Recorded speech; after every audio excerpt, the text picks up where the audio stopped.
கடவுள் ஒரு நாள் ஒரு மனிதன்கிட்ட வந்து, வாப்பா கிளம்பு, உன்னுடைய இந்த பூமி வாழ்க்கை முடிஞ்சிடுது, என்னோட வா அப்படின்னு கூப்பிட்டாரான். அவர் கையில் ஒரு பெரிய சூட்கேஸ் வச்சுருந்தார். இல்லை இருப்பா, என்னோடய பேண்ட்டு ஷர்ட்டு துணிமணிகள் எல்லாம் எடுத்துன்னு வரேன். அப்பா நம்ம ஒன்றும் இப்போ பிரயாணம் போல, உன்னோட முடிவு காலம், நீ என் கூட வரப்போகிற. இந்த பூமியில் தான் உனக்கு உன் துணிமணிகள், உன்னுடைய வாட்சு, உன்னோட பொருட்கள் எல்லாம். இப்போ வீடெல்லாம் உனக்கு தூக்கின்னு வர முடியுமா? அதெல்லாம் எனக்கு தேவை கிடையாது, நீ அங்கேயே நீயே இருக்க மாட்டியே அப்படி. சிச்சோ, அப்போ என்னோடய நிலம், கரை, பணம், காசு, பேங்க்கு இதெல்லாம் எனக்கு வர முடியாது. என் பொண்டாட்டி, என் குழந்த, அவளை நீ போனதும் ஒன்று மனசில் நினச்சிக்கிட்டு இருப்பா, அவ்வளோதான். அவளை உன்னோட வர முடியுமா? அவளை உன்னோட வர முடியாது. அப்போ என்னோடய ஆன்மா தான் என்னோட வருமா? உன்னோட ஆன்மாலாம் நான் எடுத்து தான் பார்க்குறேன்.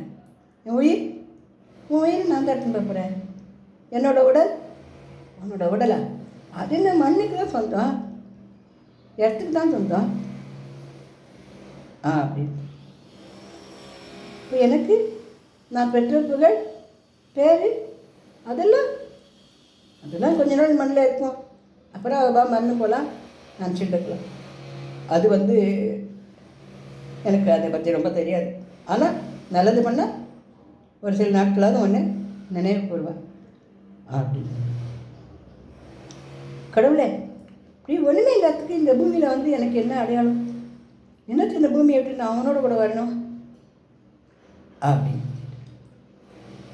நீ செய்கிற செயல்கள் பற்றியா, நல்ல செயல்கள், நீ காட்டுற அன்பு, நீ செய்கிற உதவிகள், அதனுடைய புண்ணிய பலன்கள் மட்டும் உன் கூட வரும். அதுக்கு தான் நீ இந்த உலகத்துக்கு வந்திருக்க அப்படின்னு சொன்னேன். அப்போ எதுக்கு கூட சூட்கேஸ் எடுத்துன்னு வந்துக்குங்க? அதில் என்ன வைக்கிறது? ஒன்றும் கிடையாது, காலி. மனிதன், மனுஷியா உலகத்துக்கு வர்றது எதுக்கு?